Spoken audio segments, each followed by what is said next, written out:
All right, everybody. March is upon us, and it is time to get the madness rolling. It is time for Nash to do a Texas Longhorn basketball video. We got Texas Longhorns number 2 seed headed into March Madness for the Midwest region. The first time we've had a 2 seed since 2008.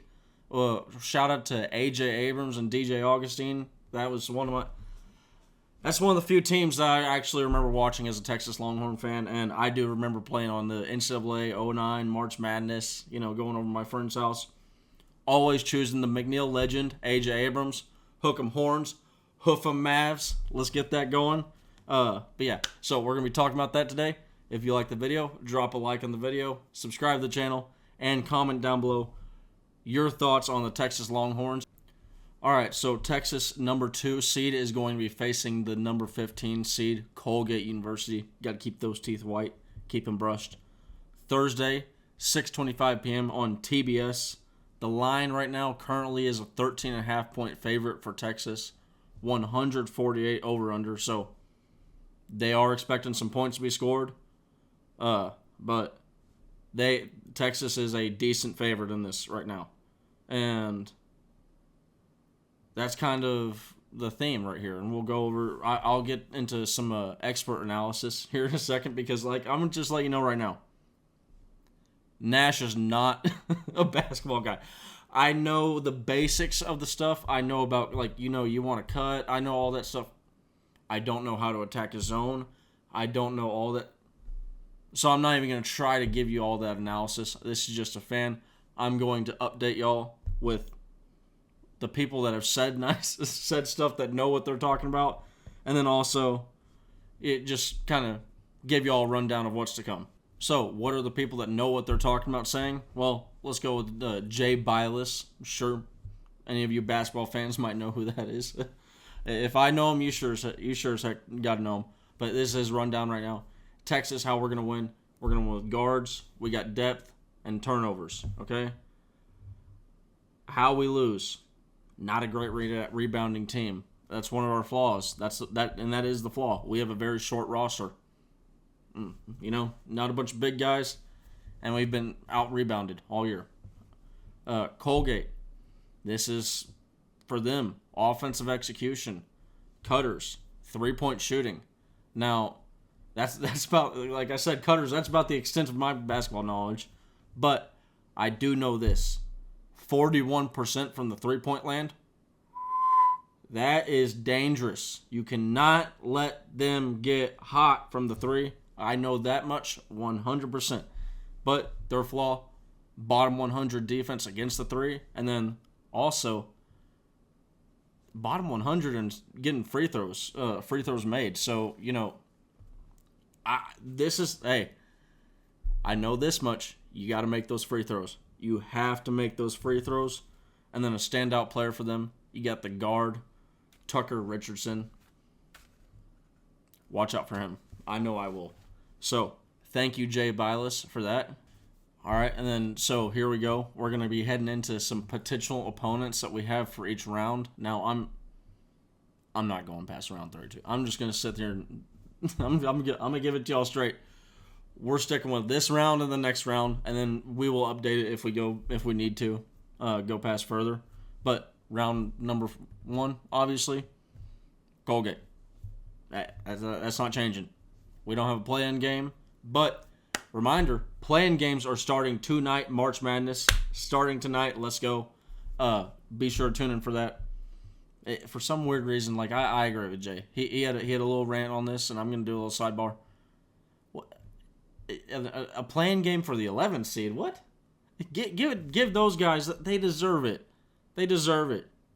This isn't, yeah. Play-in games should always be for the very last seed. It is what it is. Quit trying to make people feel better. But round number 32, this is where it gets interesting, and I'm sure this is why I also didn't really lead off with this. The Texas Longhorns have a chance to play the Texas A&M Aggies in round 2, or Penn State. We'll see. That is going to be a game that a lot of Texas Longhorn fans are going to be watching. And conveniently, you will not have to change the channel at all because it will be going 8:55 on TBS right after Texas Longhorns get done playing. So, yeah. Hey, they're hammering out that Texas market. TBS is. They're really getting it done. All right, and then now we're going to be heading into a little bit of the history for the Texas Longhorns in the March Madness. That is. Now, for those that may not know, Texas had some history in basketball, and this is, hey, guilty. I was the, you'll see right here, different kind of b-ball fan in the early 2000s, but man, 2002 to 2008 we were good.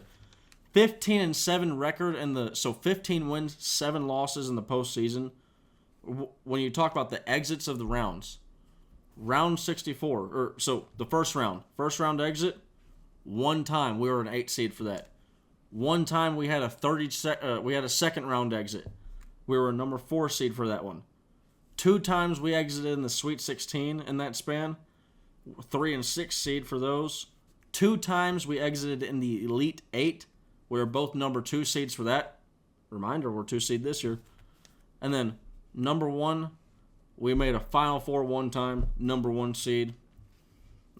We went up against Syracuse. I believe that was. I believe they had some pretty good basketball players. Syracuse did. So, but we had a good stretch of basketball. Texas did, and I mean honestly, that 2000 stretch, that was people got to understand. Look, this is why Texas fans are arrogant. we were damn good in football. We were damn good in baseball. We were damn good in basketball. We were untouchable in the early 2000s. We really were. 2009 to 2022. This is where it gets. If you're a Kool-Aid only guy, you might want to plug your ears. 4 wins, 10 losses. 6 times we were booted out in the first round. 3 seed, 6 seed, 8 seed, 10 seed, and then 2 11 seeds. And then 4 times we were booted out in the second round of 32. 4 seed, 6 seed, and then 2 7 seeds.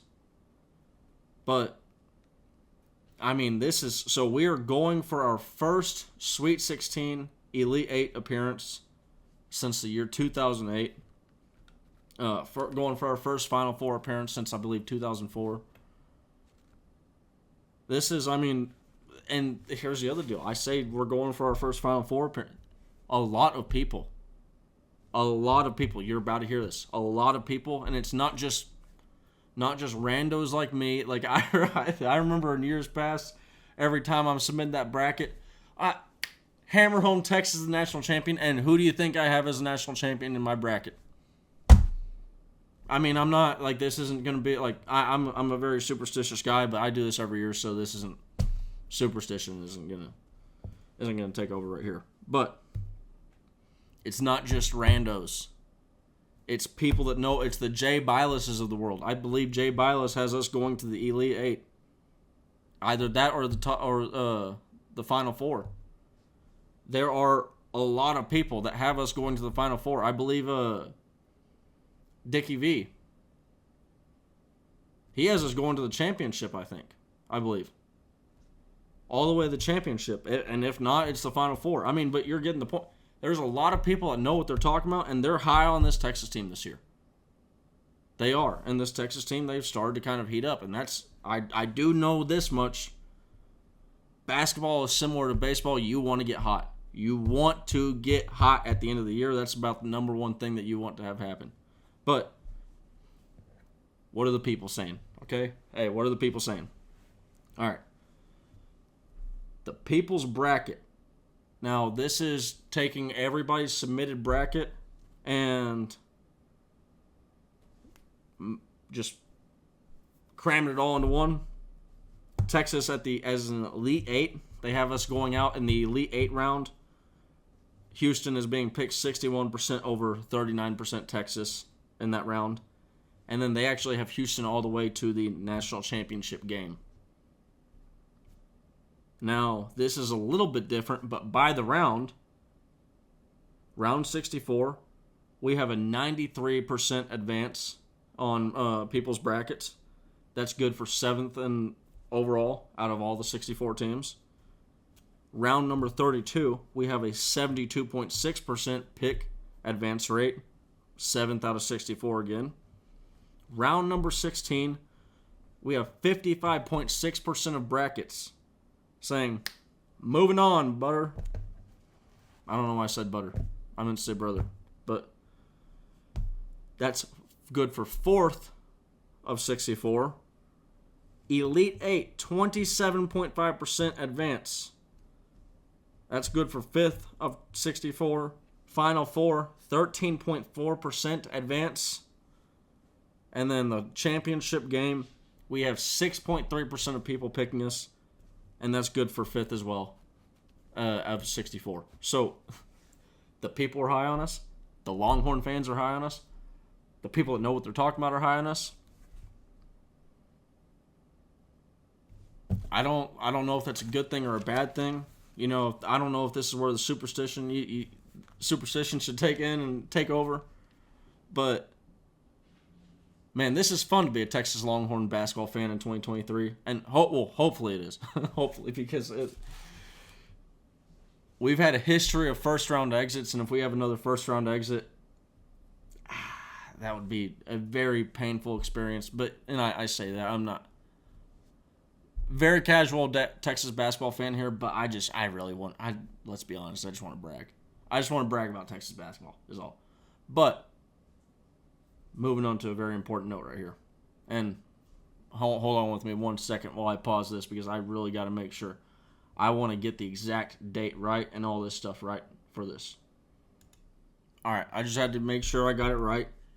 Yes, he did. And when I say he, I'm talking about Rodney Terry took over the Texas basketball team against Arkansas Pine Bluff. And this is what I understand the whole, I get it. And look, I'm a casual basketball fan. But I'm making my argument for why I think Rodney Terry should, even if we get a first-round exit, why he should get at least a considerable look for the Texas Longhorn basketball job. One is immediately off the rip, is looking at how the players,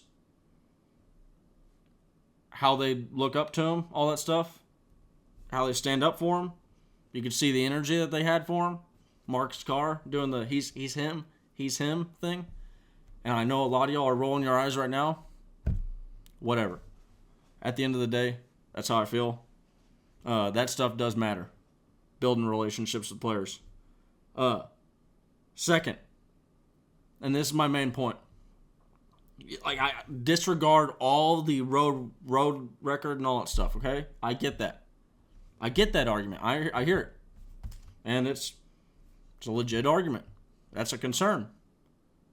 But at the end of the day, he's taken a Texas team. And yes, this Texas team is very talented. This team was a team that going into the year, it was like Chris Beard, you got to get it done with this squad. You got to. You have to. You got to. Like, this is a squad. I know that much. I'm a Longhorn fan. I see other Longhorn fans talking. I may not be a huge basketball fan, but I got eyes and ears. I can see what's being said and written. And the reality is, when all this happened, there was, and this is what my expectation was. Oh, dang.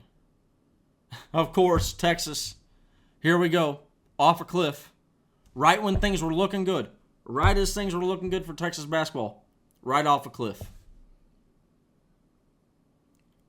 Well, I'm here to tell you right now, Rodney Terry attached wings to that damn car. Because this car is flying. We went off that cliff and we flew. Didn't lose any, not gliding or flying. We're not losing any, good altitude. Jesus. We're not losing any altitude over here. This Texas team lived up to not only, it almost hit its ceiling. We were literally just last night talking about this team Can they potentially maybe slide in as a 1 seed? And then we're saying the coach that got them there, that coached 75% of the games, that the coach that got them to be a 1 talked about as a 1 seed. No, he's not the guy. He's not the guy.